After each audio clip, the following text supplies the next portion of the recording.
रही थी वो भी। तो बच्चों हम यहाँ पे आप आपके साथ एक चैप्टर डिस्कस करेंगे। चैप्टर जो है वो बेसिकली क्लास 2 का है और चैप्टर का नाम है दयालु सिद्धार्थ।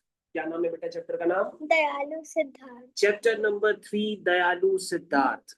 ऐसे लग रहा है सुन करके कि सबसे पहले हम इसकी स्पेलिंग लिखते हैं, दयालु। अच्छा, इसका नाम सुन करके ऐसे लग रहा है कि सिद्धार्थ क्या खाने वाला है? आलू। तभी उसका नाम क्या है? दयालु। तो दयालु सिद्धार्थ। अरे बाप रे बाप, सिद्धार्थ की स्पेलिंग तो बहुत ही टफ है। ये देखो बच्चों, अगर आपको बार बार सिद्धार्थ लिखना पड़ा तो आपको तो बहुत टाइम लग जाएगा। तो बच्चों मैं इसको लिखने का एक मेथड बताता हूँ, क्योंकि दयालु लिखना तो बहुत आसान। चलो फिर से लिखते हैं दयालु। द या लू। दयालु मतलब जो आलू खाते हैं उनको हम लोग क्या कहते हैं? दयालु। दयालु। नहीं नहीं, ऐसा थोड़ा ना होता।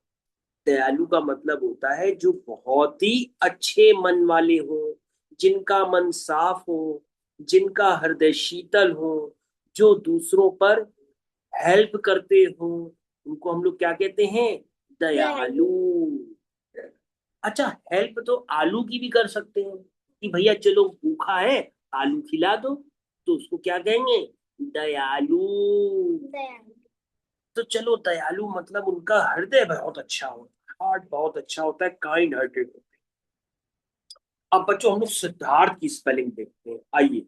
सी, आगे देखो सर, ऐसे बिंदु लगानी, सिद्धा, धा धनुष वाला धार्थ, सिद्धार्थ। बहुत सारे बच्चे पता है सिद्धार्थ की स्पेलिंग ही गलत लिखेंगे। तो बच्चों देखो, ये लिखी है सिद्धार्थ की स्पेलिंग सबसे आसान मेथड से।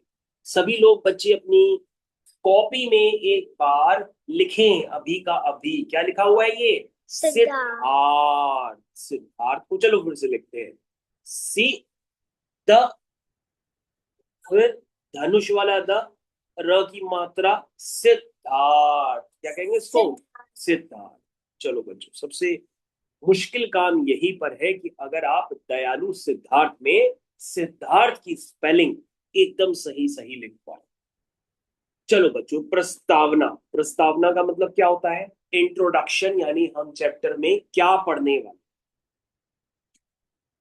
महात्मा गौतम बुद्ध, क्या नाम है इसका? महात्मा महात्मा गौतम गौतम बुद्ध बुद्ध के जीवन चरित्र को दर्शाती हुई यह कहानी पशु पक्षियों के प्रति अपार स्नेह को व्यक्त करती है। ठीक है ना? तो हम लोग क्या पढ़ने जा रहे हैं? दयालु। महात्मा महात्मा गौतम बुद्ध के गौतम जीवन, बुद्ध के जीवन। महात्मा गौतम गौतम बुद्ध बुद्ध के के जीवन चरित्र को जीवन। दर्शाती हुई यह कहानी पशु पक्षियों पशु पक्षियों के प्रति अपार स्नेह को व्यक्त करती है। यानी कि महात्मा गौतम बुद्ध क्या कहते हैं कि हमें पशु पक्षियों से क्या करना चाहिए? प्यार करना चाहिए। क्या करना चाहिए? प्यार करना चाहिए। चलो, अब बच्चों दादा दादी की कहानियों को आगे बढ़ाते हैं। इस कहानी में सिद्धार्थ और उनके चचेरे भाई देवव्रत में एक कबूतर को लेके विवाद हो गया। किसको लेके? कबूतर को लेकर के दोनों आपस में झगड़ा करने लगे, है ना? ये मेरा कबूतर हमने मारा, वो कहता मेरा कबूतर हमने मारा, इस तरह से। आओ कहानी पढ़कर जाने की कबूतर को लेकर दोनों भाइयों के बीच विवाद कैसे हुआ और क्यों हुआ, और अंत में कबूतर किसे मिला। बच्चों चैप्टर को पढ़ के ऐसा लगता है कि महात्मा बुद्ध ने कहा कि पशु पक्षियों से क्या करो? प्यार करो। जैसे प्यार किससे करते हो? मम्मी पापा से। और किससे करते हो? पशु पक्षियों से भी करोगे। किससे करोगे? पशु पक्षियों से भी करोगे। महात्मा गौतम बुद्ध कहते हैं, लेकिन क्या हुआ कि सिद्धार्थ है इस चैप्टर, उसका नाम है दयालु सिद्धार्थ, क्योंकि वो दूसरों को क्या देता है? आलू देता है, इसलिए उसका नाम क्या है? दयालु। जो दूसरों को खाना खिलाने में मदद करे, दूसरों की हेल्प करे, जो काइंड हार्टेड हो, उसको हम लोग क्या कहते हैं? दयालु। दयालु का मतलब जो क्या दे? आलू। चलो बच्चों, तो सिद्धार्थ और उसके भाई में कबूतर को लेके झगड़ा हो गया। उसने कबूतर का शिकार किया, धनुष से मारा लगता है, और कबूतर नीचे गिर गया, फड़फड़ाने लगा। उसने कहा ये कबूतर मेरा है, उसने कहा नहीं मेरा है। लेकिन चैप्टर का नाम पढ़ करके लगता है कि सिद्धार्थ क्या है? दयालु है। तो लगता है उसने अपने भाई को कबूतर कह दिया तुम ही ले जाओ, क्योंकि जो दयालु लोग होते हैं वो सबको सब कुछ दे देते हैं, है ना? घर पे जितना पैसा रखा होगा सब दान कर देंगे, वो लोग क्या होते हैं? दयालु। चलो आइए, उद्यान की हरी हरी घास पर ओस मोती जैसे चमक रही थी। उद्यान मतलब क्या होता है? बगीचा। क्या है? बगीचा। बगीचा। रंग बिरंगे फूल महक रहे थे। बेटा तुम्हारे घर में कौन से फूल महकते हैं? किसी फूल का नाम बता सकती हो? क्योंकि हाँ सर, गुलाब का फूल तो सबके घर पे होता है, और उसको मन करता है नाक के पास लाए और उसको सूंघे तो अच्छा लगता है। किसका फूल? गुलाब का फूल। राजकुमार सिद्धार्थ उद्यान में टहल रहे थे, तभी एक कबूतर उनके पैरों के पास आ गिरा। अरे, कबूतर अपने पास ही आके गिर गया अपने आप। कबूतर के शरीर में तीर लगा था। अरे, किसी ने तीर मारा है कबूतर को। कबूतर खून से लथपथ हो गया था, वह दर्द से छटपटा रहा था, चिल्ला रहा था बचाओ बचाओ। कबूतर कैसे चिल्लाया? वान्या जो है बताएगी कबूतर कैसे चिल्लाता। काऊ काऊ। काव काव, अब फड़फड़ाता है, फड़फड़ फड़फड़ फड़फड़ फड़ आवाज आने लगती है। हाँ, पंखों से आवाज, ये फड़फड़ा रहा। ऐसे। हाँ। सिद्धार्थ ने बड़ी सावधानी से कबूतर को उठाया और अपनी गोद में रख लिया। बड़े प्यार से उसके पंखों पर हाथ फेरा और धीरे से तीर निकाल लिया। अरे वाह, ये देखो बच्चों, ये प्यारा आदमी क्या है? इसका नाम दयालु सिद्धार्थ। यही है बच्चों, दयालु सिद्धार्थ। सिद्धार्थ ने कबूतर का घाव धोया और बूटी लगा दी। बूटी मतलब जड़ी बूटी। पुराने जमाने में दवाइयों को क्या कहते थे? जड़ी बूटी। आज भी कई लोग जड़ी बूटियों से ठीक हो जाते हैं। इससे कबूतर का दर्द कुछ कम हो गया। अपने को सुरक्षित जानकर कबूतर सिद्धार्थ की गोद में ही सो गया। कबूतर ने कहा I am feeling well, now I am sleeping. I am feeling well, now I am sleeping. किसको कहा? सिद्धार्थ को। सिद्धार्थ ने कहा सो जा मीठे कबूतर सो जा। ऐसे कबूतर सो गया। क्यों सो गया?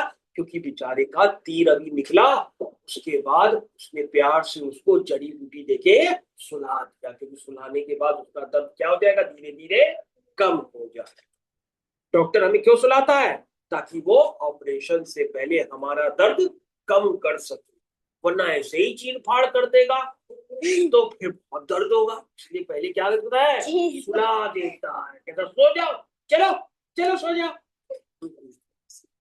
लेकिन सिद्धार्थ बड़ा दयालु था, उसने कबूतर को बहुत प्यार से सुला दिया। चलो, अब लगता है उसका भाई आ गया। कह रहा है मैंने इसका शिकार किया था, मेरा है कबूतर, तुम क्या कर रहे हो कबूतर को लेके? आ गया। देखिए, इतने में राजकुमार सिद्धार्थ का चचेरा भाई देवव्रत। बच्चों, क्वेश्चन आंसर पूछा जाएगा कि राजकुमार के चचेरे भाई का क्या नाम था? देवव्रत।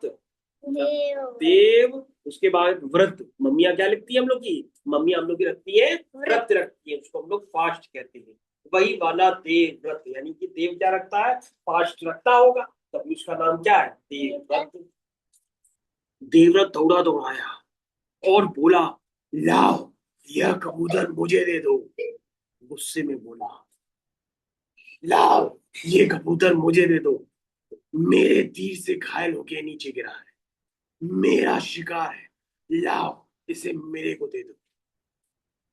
क्योंकि उसने बड़ी मेहनत से तीर खूब सारे जलाए थे, एक तीर से कबूतर मेरा अब वो कहने लगा, लाओ। यह कहते हुए देवव्रत कबूतर को लेने के लिए आगे बढ़ा। सिद्धार्थ ने बड़ी शांति से उत्तर दिया, भाई, जीवों की हत्या पाप है, तुम गलत काम कर रहे हो। जीवों पर दया करनी चाहिए। देखते नहीं, मैं इसे बचाने का प्रयत्न कर रहा हूं। देवव्रत क्रोध से लाल होते हुए बोला, इस पर मेरा अधिकार है सिर्फ। तुम अपनी दया कहीं और जाकर दिखाओ, मुझे तुरंत इसको दे दो। देवव्रत गुस्से में था, कहता है, लाओ कबूतर मेरे को दो।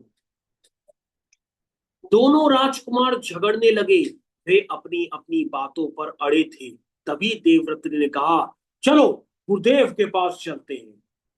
जो गुरुदेव कहेंगे उन्हीं का निर्णय, उन्हीं का डिसीजन मान्य होगा। वे ही इसका निर्णय करेंगे कि कबूतर किसका है।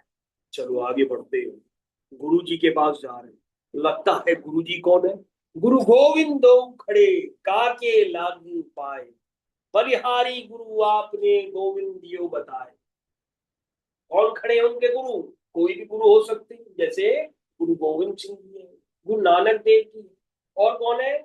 भगवान भी हो सकते हैं, शिव जी भी हो सकते हैं, ब्रह्मानंद भी हो सकते हैं, परमानंद भी हो सकते हैं। देखते हैं कौन है। देवव्रत और सिद्धार्थ दोनों गुरुदेव के पास पहुंचे। गुरुदेव ने ध्यान पूर्वक दोनों की बातें सुनी। देवव्रत ने कहा, मेरे बाण के चूक निशाने से घायल होकर कबूतर नीचे गिरा है, इसलिए यह मेरा अधिकार है। सिद्धार्थ ने कहा बहुत प्यार से, मैंने इसका उपचार किया, मैंने इसका ट्रीटमेंट किया है, मैंने इसका इलाज किया। मैं इसको जो हो अस्पताल में मैंने भर्ती कराया है, मैंने इसको कानपुर मेडिकल सेंटर में भर्ती कराया है, मैंने इसके इलाज में पैसे खर्च किए हैं, ये मेरा है, इसलिए यह कबूतर मेरा है। गुरुदेव ने कहा, जरा ठहरो, इसका फैसला अभी नहीं हुआ है कि किसका हुआ है और किसका कबूतर नहीं है। आगे देखिए बच्चों, ये गुरुदेव खड़े। जितनी भी बुक्स में बच्चों गुरुदेव होते हैं, उनकी दाढ़ी बहुत क्या होती है? बड़ी होती है, घनी होती है। और दाढ़ी के अंदर क्या होते हैं? छोटे छोटे कीटाणु होते हैं। चलिए, गुरुदेव ने कबूतर को दोनों राजकुमारों के बीच में छुड़वा दिया। गुरुदेव ने कहा, ऐसा करो, कबूतर नीचे छोड़ दो, देखते हैं जिसके पास जाएगा ये उसी का कबूतर होगा। कबूतर किसी तरह लड़खड़ाता हुआ धीरे धीरे राजकुमार सिद्धार्थ के पास पहुंच गया। उसने देवव्रत की ओर देखा तक नहीं। तब गुरुदेव हंसकर बोले, देखा, कबूतर ने स्वयं ही निर्णय कर लिया कि उसे किसके पास जाना। तो बच्चों, इसीलिए हमें इस चैप्टर से क्या सीख मिलती है? हमें पशु पक्षियों की क्या करनी चाहिए? सेवा करनी चाहिए, मदद करनी चाहिए। कोई घायल होनी चाहिए तो उसको नहीं मारना चाहिए, है ना? चिकन नहीं खाना चाहिए, मटन नहीं खाना चाहिए, है ना? क्योंकि चिकन मटन खाने से क्या होता है, बेचारे फड़फड़ा फड़फड़ा के मर जाते हैं और फिर हम लोग खा जाते हैं। तो हमें उनको खाना नहीं चाहिए। चलो भाई, तो ये महात्मा गौतम बुद्ध ने कहा था। अब चलो हम लोग देखते हैं बच्चों, इन शब्दों का उच्चारण फिर से करेंगे, यानी फिर से बोलेंगे। उद्यान, सिद्धार्थ, दर्द, ऊटी, प्राण, शांति, हत्या, क्रोध, ये बच्चों शब्द है। क्या है? कठिन शब्द। तो बच्चों ये चैप्टर इस तरह से समाप्त होता है। अब आप इस चैप्टर के आंसर बड़े आसानी से लिख सकते हैं। और ये महात्मा गौतम बुद्ध के जीवन से प्रेरित होकर के कहानी लिखी गई। चलिए बच्चों, ये आपके सामने फिर से सिद्धार्थ का चेहरा और उसके हाथ में कबूतर, और बच्चों उसका भाई ये देवव्रत, और ये सिद्धार्थ, और बच्चों ये उनके गुरुजी। क्या इनका नाम? गुरुजी। चलो बच्चों, चैप्टर का अंत करते हैं, फिर से मिलते हैं। थैंक यू, धन्यवाद, बाय बाय। सर अब